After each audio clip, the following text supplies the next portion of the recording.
et que au moins dans ma carrière d'acteur, j'aurais été marqué par quelque chose. Il y a plein de comédiens qui cherchent à être marqués par quelque chose et qui n'y arrivent pas, les pauvres. Ils ont qu'à venir dans Plus belle la vie, ça marchera. Enfin, quoi qu'ils viendront pas, parce que c'est que Plus belle la vie. Mais moi, non, moi, je suis très fier d'avoir été marqué par Thomas. Ouais.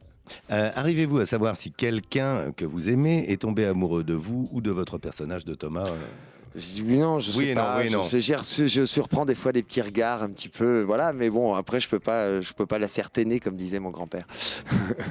Aimeriez-vous avoir des enfants? Ça a été un gros oui. C'est une évidence, voilà. J'ai été, alors je m'explique, c'est qu'en fait j'ai été adopté. On va y venir. C'est ce que vous dites dans votre bouquin. Il y en a qui transmettent par le sang. Moi, je voudrais adopter en France par le biais de la DAS, comme moi j'ai été adopté, c'est-à-dire que j'ai été sauvé des eaux. Je voudrais sauver des enfants des eaux aussi. Ouais. On va y venir dans un instant avec l'évocation de votre livre À pleine vie chez Villot. Il est avec vous, hein, le barman du Mistral, pour les nombreux qui regardent Plus belle la vie. Avec un extrait de film pour vous, Laurent Kérusoré, un extrait de film de Jean Delannoy qui s'appelle Chien perdu sans collier. C'est avec Jean Gabin et vous allez voir qu'il y a un rapport avec vous. Écoutez. Et comment tu l'as rencontré, le monsieur avec qui on t'a trouvé? M'avait dit qu'on allait retrouver mes parents. Tes parents? Ben oui, je les cherche. Comment ça, tu les cherches? Ben avec ça. C'est sûrement eux qui me les envoient. Qu'est-ce qui t'a mis ça dans le crâne? Il y a que mes parents seulement qui savent que je suis né. Puis forcément, pour m'envoyer les journaux, c'est quelqu'un qui m'aime bien. Écoute, à l'envers, quand on est un grand garçon comme toi, la vérité, ça ne peut pas faire peur et ça ne peut pas faire de mal non plus. Alors voilà, les journaux, t'as raison, c'est quelqu'un qui t'aime bien. Ça n'est pas tes parents. Cette histoire de parents que tu cherches, c'est fini. Mets-toi bien ça dans la tête. Tes parents, tu n'en as pas. C'était sûrement de braves gens d'ailleurs, mais on ne saura jamais puisqu'on ne sait pas qui c'est. Faut croire qu'ils étaient comme toi, qu'ils n'avaient pas de chance. Alors j'en ai pas de parents? Eh non, ça arrive. Alors ça, c'est l'écriture de qui? C'est la mienne. Regarde. C'est joli cet extrait, hein. C'est étrange que vous mettiez cet extrait en plus, qui est très important pour moi, ce livre. Ce film, pardon. Ce film, Chien perdu sans collier. Vous le disiez à l'instant, et quand on lit votre livre chez Villot, À pleine vie, on est surpris d'apprendre que vous êtes né sous X. Vous en parlez, donc de parents inconnus. Oui. Vous êtes né en Bretagne, un 25 juillet 1974. Et vous dites, j'ai jamais cherché à retrouver ma mère biologique. Ça n'a pas été vraiment... voilà. Je m'explique. C'est en fait... Voilà. Vous l'expliquez, c'est pour ça que je vous lance sur j'ai eu la chance déjà d'être adopté. Mes parents m'ont dit la vérité très très tôt. Et très tôt, on vous l'a dit. Hein. Tu n'es pas exactement sorti de mon ventre, mais tu seras toujours mon fils et nous t'aimerons toujours. Et d'ailleurs, c'est ce qui se passe. C'est ce qui est important. Et c'était ce qui avait important. Du moment qu'on m'aimait, c'était le principal. Et j'ai quand même des rapports très passionnels et fusionnels avec mes parents. J'ai vraiment l'impression d'être sorti du ventre de ma maman. De France? Ouais, France. Et mon papa André.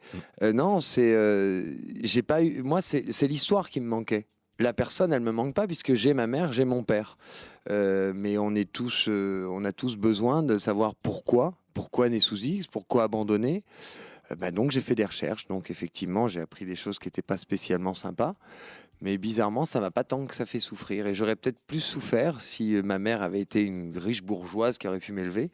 Je pense que ça m'aurait fait plus mal que si elle avait été... Si ça avait été vos parents, France et André, comme vous le dites. Non, c'est l'histoire qui me manquait, pas la personne. Et le hasard du scénario ou pas, dans Plus belle la vie, Thomas, votre rôle de barman, le bar du Mistral, votre personnage est orphelin. Oui, c'était très étrange quand je suis arrivé dans la série, que j'ai appris ça, quand on m'a proposé le rôle et qu'on m'a dit Thomas est orphelin. J'ai pas mal de similitudes effectivement avec ce personnage. On se demande. On s'est même demandé si des fois il n'y avait pas des espions à Plus belle la vie. En tous les cas, voilà, j'en dis pas plus. Enfin, on n'en dit pas plus si vous en dites un peu plus dans le livre. On peut en dire plus, hein, si vous voulez. Vous en dites un peu plus dans le livre, mais voilà, vous en parlez. Donc, on s'est dit, on va poser cette question. On vous a laissé en parler comme vous désiriez le faire. Ce que vous avez fait. Il est votre invité. Après, excusez-moi, l'aspect sordide de ma naissance, pour moi, c'est pas important. L'important, c'est l'adoption et d'être ça aujourd'hui, d'être Laurent aujourd'hui, d'être plutôt bien dans mes baskets. Il est avec vous jusqu'à 16h. C'est en direct sur RTL. Bonjour, c'est Stanislas. Un extrait de film pour Laurent, le film d'Yves Robert, Le Grand Blond avec une chaussure noire avec Pierre Richard et Colette Castel dans cet extrait. Je suis vraiment un pauvre type. Je devais aller chez le dentiste à midi et je me suis dégonflé. Pourquoi? La trouille. Je suis allé déjeuner sur le lac. On m'attend chez le dentiste et je vais sur le lac. Ah, tu iras demain. Mon pauvre amour. À propos, tu sais qui vient à 4h? Non. Maurice. Maurice, pourquoi faire? Je lui ai promis d'aller faire du cross avec lui au Bois de Boulogne. C'est pas drôle. Je fais le cheval avec toi à 2 heures et je cours à Longchamp à 4 heures. Il veut me remettre en forme. S'il savait. C'est à qui les petites oreilles? C'est à moi. C'est à qui les petits nonos? C'est à moi. C'est à qui la petite boubou? C'est à moi. C'est à qui les cigarettes? C'est à moi. J'adore ça. Laurent Kérusoré, l'extrait de film, il y a 2 mots qui sont prononcés dans cet extrait. C'est grand et blond et tout frisé. Vous étiez comme ça, paraît-il, gamin. Oui. C'est ça. Grand, Alors mais- qu'André et France sont de taille moyenne et plutôt brun.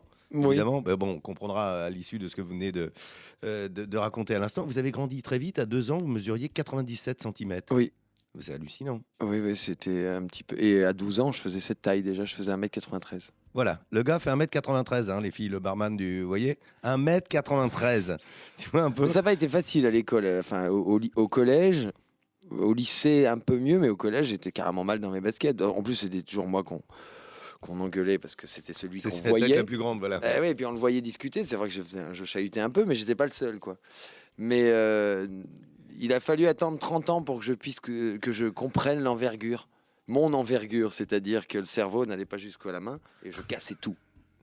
Ah Et oui. depuis l'âge de 30 ans, je sais pas, j'ai dû me poser un peu et ça y est, je casse moins. Je casse encore, mais je casse un peu moins. Alors, quand vous étiez gamin, vous racontez, vous étiez un gros mangeur, vous racontez dans le bouquin. Et, Toujours. voilà.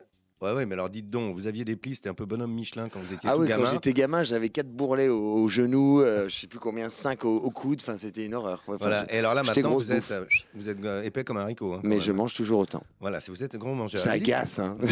Non, Vous dites que votre grande taille vous a gêné parce que ça vous a évité certains rôles. Oui, oui, oui.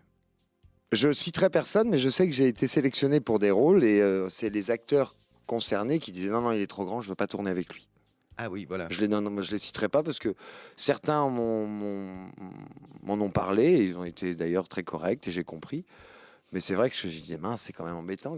Qu'est-ce qui va m'arriver, quoi? Je veux vraiment faire ça. C'est pour ça d'ailleurs que j'ai fait beaucoup plus de théâtre parce qu'au théâtre, ça dérange moins, paraît-il. Voilà. 1m93 hein, quand même aujourd'hui. Alors, Mais un réalisateur un jour m'a dit, c'est dur de filmer un grand. Ça rentre pas dans la boîte. Excuse-moi, le cadre, ça va Bah, pas. ça- J'ai non, changé de cadre. aux États-Unis, ils y arrivent très bien. Oui, c'est vrai. Clint Eastwood fait la même taille que vous. Voilà. Et ça- Aux ça dérange États-Unis, il y a les personne. grands, les petits, les gros. Nous, on a tendance à être un peu tous à la même taille et au même poids. Il est avec vous, Laurent Kérusoré. C'est jusqu'à 16h, évidemment. C'est RTL, la tête dans les étoiles. Laurent Kérusoré, à pleine vie, c'est chez Vilo. C'est sa biographie. Il est votre invité sur RTL. Jusqu'à 16h. Pour vous, Laurent, un extrait de l'école des fans de Jacques Martin. On en parle après. J'ai déjà un amoureux. Aïe, aïe, aïe, aïe. Comment il s'appelle? Cyril. Comment? Cyril. Cyril, je le connais? Non. Tu es sûr? C'est pas un garçon qui est à peu près ta taille? Non, il a 6 ans. Ah oui, bien sûr. Et toi, tu as 5 ans. 5 ans. Oui, nettement. Hein? Et demi. Ah, tu as 2 fiancés. Ah, c'est parce que Michael, il joue toujours attrape-bisou à cause que je suis belle. Et même Jennifer, Stéphanie, Cécile, moi, Karine, Magali, Jennifer et moi. Tout ça. Elle est géniale, cet extrait. Ça, c'est formidable. L'école des fans de Jacques Martin. Et la gamine, elle est géniale. Alors, le rapport avec vous, Laurent, c'est qu'en 77, vous entrez à l'école maternelle, vous avez plein de petites copines. Oui. Et votre première amoureuse, Magali, Magali, que qui vient j'appelais d'être citée. oui, que j'appelais ma mariée, ma fiancée. C'était ma fiancée. J'avais fermement l'intention de me marier avec elle. Vous étiez un peu fainéant à l'école, hein? Oh, ben, un gros feignant, oui. Un gros feignant. Il fallait m'intéresser vraiment pour que j'aime l'école. Pas vraiment mauvais élève, mais vous choisissiez vos matières. Vous aimiez bien le français, les Ouais. récitations. Ouais, ouais. C'est déjà le côté Bah, comédien tout ce qui, approche. ouais, oui, certainement. Ouais. Et un peu chef de bande. Cela dit, avec votre taille, ça devait être quelque chose. Hein. Ben, chef de bande des filles. À chef de bande des filles, Ah vous, ouais, j'ai étiez- toujours été le chef des filles. vous écrivez dans votre bouquin je dis où, je dis quand, je dis comment, et les autres, ils obéissent. Non, mais oui, alors, c'est pas le côté dictateur, c'est-à-dire que j'ai peut-être un don d'organiser les choses. Vous aimez ça surtout. Vous aimez Ouais, ça, j'aime bien ça. organiser, hein. Ouais. L'air de rien, vous avez fait un parcours, vous avez eu votre bac, badaboum. Ouais, Bien ça que surpris pas mal. redoublant une petite cinquième, une petite troisième. Ouais, au mais passage, c'est parce que crac-crac. j'avais un prof de maths un peu frustré. Voilà, c'est tout. C'est à cause de lui. Cela dit, il y a une prof qui vous a fait aimer les langues et la Ouais. littérature. Ouais. Et la voilà pam, pam, palabalala, pam, pam, palala. Oui, Madame Euh, Bardio, oui. Ouais. Ma prof de Laurent, français. vous êtes bilingue. Mhm. Voilà, vous parlez anglais, français. Vous parlez l'anglais comme vous parlez le français, ce qui est assez rare, surtout pour des Français, parce que c'est vrai qu'on n'est pas très doué pour les langues.